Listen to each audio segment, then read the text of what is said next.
child, experienced a terrible accident with his mother. She didn't survive the injuries, leaving the boy alone. Just when he was giving up on life, something unbelievable happened. Before we continue telling this incredible story, please, I ask for your support by liking this video, sharing, and subscribing to our channel to hear more exciting stories like this. Thank you very much. Now let's continue. It was already night, and it was raining heavily, but Dennis and his mother, Allison, had to go back home. Come on, sweetheart. I left your favorite food in the oven.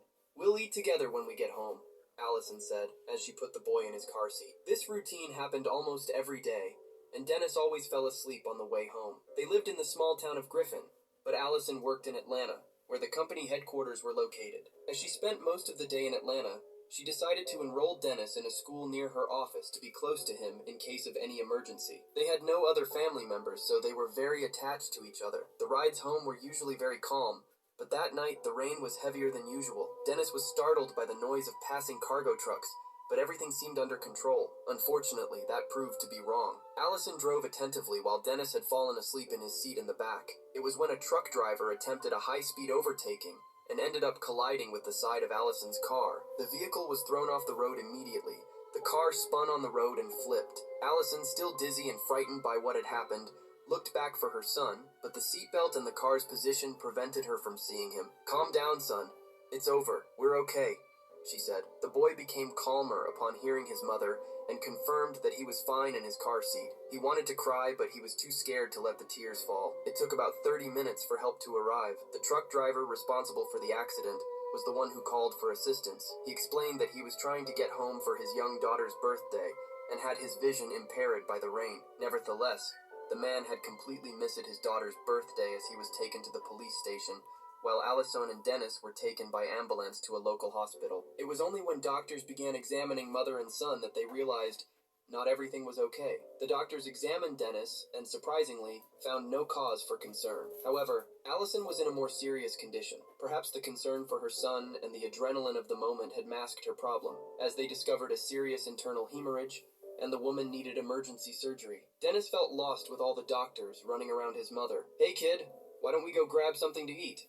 said a doctor, taking the boy away. His name was Kevin, and he was a newly graduated resident. When he asked about Dennis's father, the boy said he had never met him and didn't know who he was. The little one ate a sandwich and an ice cream, but as soon as he had the opportunity, he asked the doctor, "Sir, is mommy going to be okay?" The resident had not dealt with that kind of situation before and found himself without an answer. What he had learned in medical school was never to promise what he couldn't guarantee. "Kid, I'm sure my colleagues are doing everything for your mom, but don't worry, okay? Soon you'll be back home," he reassured. Kevin stayed by the boy's side the whole time, even when he fell asleep after resisting for a long time. One of the doctors then appeared and said that Allison, still in the operating room, was conscious and wanted to see her son. The resident already anticipated what would happen, so he woke up Dennis and took him to his mother. Lying in bed, Allison asked Dennis to come closer. She asked him to swear that he would always be an honest and caring young man, just as he had been with her, and above all, she asked him to be stronger than ever before because his life was about to change. "Lastly, my dear Dennis, know that I love you and will always take care of you." Tears streamed down Allison's face as she hugged her son for the last time. Allison passed away that night, leaving Dennis to face the world completely alone. With no father and no relatives, social services were contacted, and Dennis had to go to an orphanage. The boy resisted a lot at first. It was hard to accept that until recently he had a home, a mother who loved him more than anything in the world, and a stable routine. Now, none of that existed. The funeral was simple and modest, with only Kevin and some colleagues from Allison's work in attendance. The boy said goodbye to his mother and made a tearful promise. "I will always come to visit you, Mom. I will never forget your last words and who you were to me." The first nights at the orphanage were not easy. His last peaceful sleep had been in the car on the way home. And then, when he woke up suddenly, the car was upside down, and his mother was calling his name. Memories seemed to come more intensely at night. When he finally managed to sleep, Dennis dreamed that Allison walked through the orphanage door to pick him up. When he woke up, he was still enveloped in the feeling that this dream provided. He spent hours thinking about it, becoming more and more isolated as he didn't interact much with other children. As the newcomer, the children teased him. "Hey Dennis, are you thinking about your mom's ghost again, huh? I think you better stop being a crybaby and accept that she's gone and won't come back. No one will want to adopt a whiny baby like you." The orphanage staff didn't seem to care, and let things follow their natural course. Some mornings they took all the children to a nearby park. There were some toys and opportunities for new and old children to play together, but the practice didn't work with Dennis. When he realized that the park was close to the cemetery where his mother was buried, he distanced himself from the group and ran to fulfill his promise to always visit her while everyone else was distracted. He couldn't leave the orphanage whenever he wanted, so he had to seize the opportunity. Upon reaching the tomb, Dennis sat down and began to recount how his life was, now that she wasn't around. It was impressive how he spoke more in just 10 minutes than in all the weeks he had spent in the orphanage. For the boy, it was as if she were really there. Dennis could even imagine what she would say and how she would laugh when he told something funny. "Mom, how I miss you," he thought incessantly, as if it were a mantra. Dennis also spoke about how much he suffered in the orphanage, how the children were mean, and the staff simply didn't help at all. "I have nothing left here. I have no one, and I don't feel happy anymore like I did with you, Mom," Dennis said, raising his voice, angry and crying. "I want to disappear from this world, not exist anymore. I don't want to live without you. Take me with you. Take me," he shouted. Suddenly, a hand touched his shoulder and began to caress him, as if wanting to comfort him. Dennis felt warmth in his chest and seemed to be dreaming, but it was too real. He turned quickly and came face to face with a woman with a charming smile. "Are you okay? I noticed you were crying and decided to see if you need anything," said the mysterious woman. Dennis tried to wipe away the tears and struggled to say everything that was stuck in his throat, but he couldn't. "Look, I understand that it's difficult, but I see that you also don't want to be alone. What if I sit next to you and we stay together?" she said, trying to comfort the boy in some way. Dennis nodded. The woman said her name was Kate, and that she was there visiting the grave of her son, who had passed away a few years ago and was a little older than Dennis. The boy then opened up and finally managed to communicate. She told him that her mother had recently passed away, and she was there to visit her, but, in truth, she had escaped from the orphanage outing to be there. They talked for some more time until Kate offered to take him back to the orphanage. Dennis didn't know the exact address, but he remembered the streets he had traveled to get there. On their way back, they passed by the park and saw a carousel. Kate noticed how fascinated Dennis seemed with the ride, and encouraged him to hop on one of the horses. The carousel started to spin, and the boy smiled for the first time in weeks. Looking around, he noticed several twinkling lights on the trees and many decorations, indicating that Christmas was approaching. When Dennis got off the ride, he accidentally stepped on something bulky. Looking down, he saw a leather wallet. Since there weren't many people in the park at that moment, he discreetly picked it up, looking around to see if anyone could be the owner. Upon opening the wallet, Dennis was shocked. He had never seen so much money in his life, various crumpled $100 bills. It was a sum sufficient for him to escape from the orphanage once and for all. Dennis returned to Kate but didn't mention what he had found.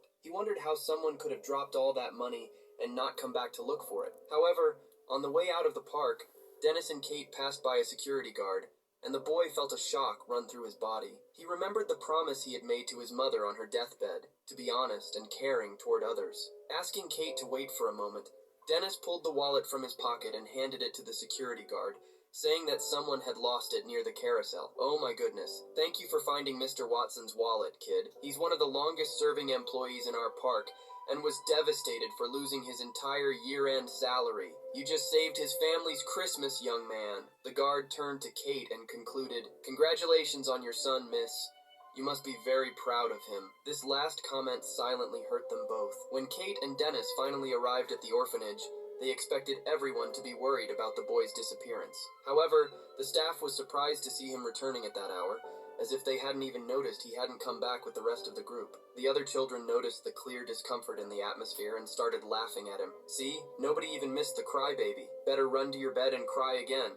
After all, that's why you came back, right?" Kate was astonished by the staff's indifference. Dennis was completely embarrassed and hurt. The woman left with a heavy heart and decided to enter a nearby church. She prayed for Dennis to find a family that would treat him well and love him truly. In the following days, Kate couldn't have a peaceful night's sleep. During one early morning, she dreamt of her deceased son, the one she had visited on the afternoon she met Dennis. It had been several years since she dreamt of the boy, and it shook her. She couldn't go back to sleep. She got up to get a glass of water and recalled the last memory with her son. They were on a beach, as they almost always were every weekend, but she got distracted for a few seconds while applying sunscreen, and he went into the sea alone. When she realized the boy wasn't on the shore, her heart froze. Hours later, The rescue team found the boy in the sea, unfortunately lifeless. In the dream, the boy appeared in a house and kept repeating the phrase, "Mom, take me with you, please," while handing her a note with an address. Drinking water in the kitchen,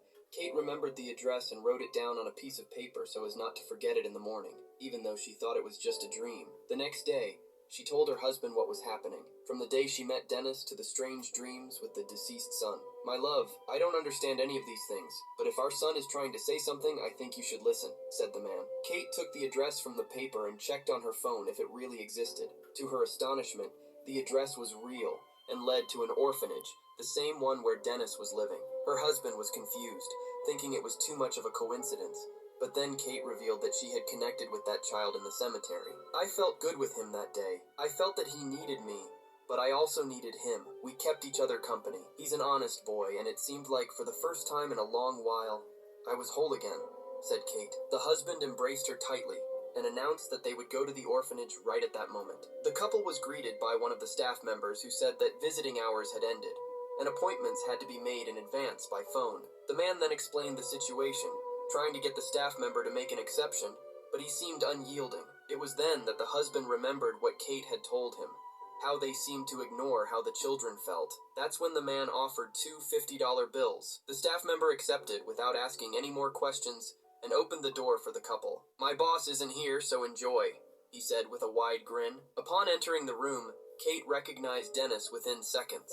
He was sitting on the couch alone while other children played. As soon as Dennis saw Kate, he ran toward her and hugged her. The husband seized the moment and began asking some questions to the boy. "Hey, tell me what a kid like you was doing in the cemetery at that hour." And Dennis, now more at ease, replied while looking down, "I was talking to my mom, sir. I was asking her to take me away from here."